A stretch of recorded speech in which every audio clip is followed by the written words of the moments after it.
global terhadap ekonomi di Indonesia. Apabila Anda terlambat mengikuti acara ini, Anda dapat melihat dari permulaan melalui www.qchannel.tv/impact dan www.gonta.com/impact. Apabila Anda mengetik atau mengklik pada impact, Anda akan bisa mengikuti wawancara ini melalui YouTube. Anda masih bersama saya, Peter Gonta. Kita akan kembali setelah beberapa pesan berikut ini.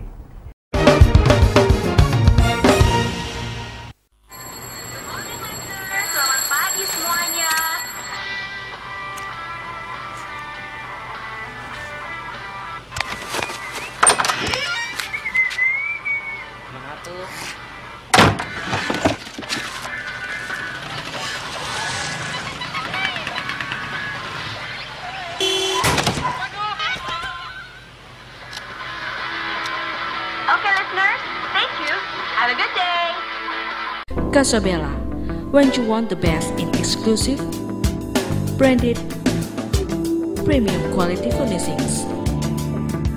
Beautiful detailing craftsmanship for your comfort and luxurious living. Timeless elegance masterpiece from best European manufacturers in Spain and Italy. Simplicity, distinctive, understated, modern collection. Casabella, the best in life for a distinctive lifestyle.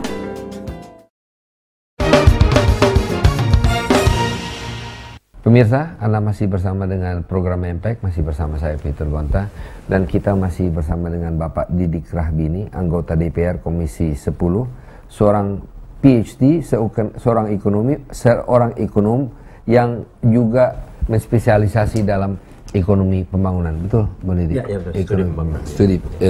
Studi pembangunan. Ya, ekonomi pembangunan, studi pembangunan sama. Tadi kita berbicara di segmen sebelumnya yaitu resesi global, bukan depresi ya, tapi resesi global mungkin. Dampaknya apa terhadap Indonesia? Cukup banyak. Yang sudah jelas, harga minyak ini menimbulkan implikasi kepada anggaran. Mendapat hantaman ganda, harga minyaknya naik, dan kita harus mensubsidi masyarakat termasuk golongan menengah dan atas dalam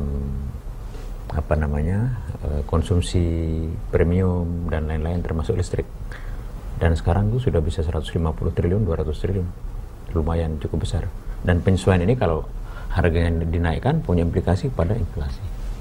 Satu hal. Yang kedua, krisis pangan, ya enggak?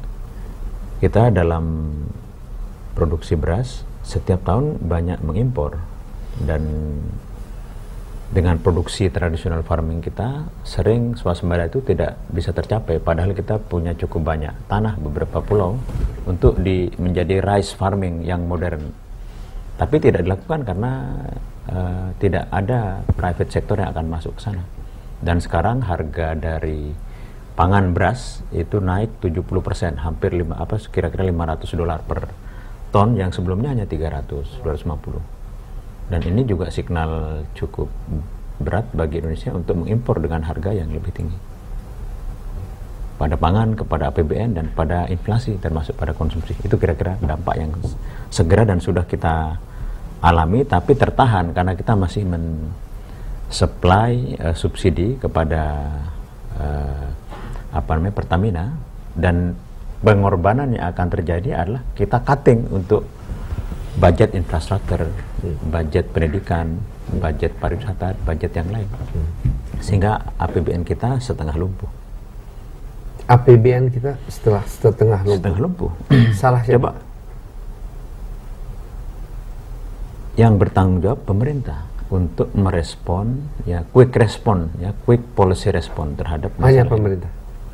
Ya, kita sebenarnya tidak mau menyalahkan, tetapi ini responsibility, tanggung jawab dari pemerintah, tentu bersama parlemen, ya. Tapi pemerintah pegang posisi untuk melakukan penyesuaian terhadap faktor-faktor eksternal seperti ini. Apakah di Indonesia kita tidak bisa memprediksi apa-apa? Kita melihat bahwa sebetulnya ekonomi krisis ini sebetulnya sudah mulai pertengahan tahun yang lalu, sekitar bulan Juli, bulan Agustus. Kemudian Indonesia membuat anggaran. Harga minyak dipatok di $60, 50-60 dolar. Padahal harga minyak sampai mencapai $108, sekarang sudah sekitar $100. Apakah kita tidak mempunyai orang-orang pintar yang bisa memprediksi secara ekonomi makro dunia apa yang akan terjadi dengan benar? Apakah semua? Karena saya melihat bahwa Inggris pada waktu membuat anggarannya telah memprediksi adanya kenaikan harga minyak. Eropa telah memprediksi. Apakah kita saja yang tidak bisa memprediksi dengan benar? Pengetahuan atas fenomena eksternal, faktor ekonomi global itu kita sudah tahu semua. Tapi begitu landing kepada masalah policy itu kolektif. Seperti main sepak bola, meskipun kita tahu musuh kita itu berat, kita punya kemampuan setara dengan mereka, tapi kalau tidak ada kolektif leadership untuk mengalahkan bersama-sama, dan satu masing-masing pemain itu bercekcok, maka akan lumpuh. Itu yang kira-kira terjadi di Indonesia. Parlemen, pemerintah, birokrasi itu tidak mempunyai satu chemistry yang kuat untuk merespon ini bersama-sama, dan tidak ada satupun policy pekerjaan di Indonesia itu dikerjakan sendiri, itu pasti kolektif. Dan kalau kolektif, minimum consciousness bersama harus ada.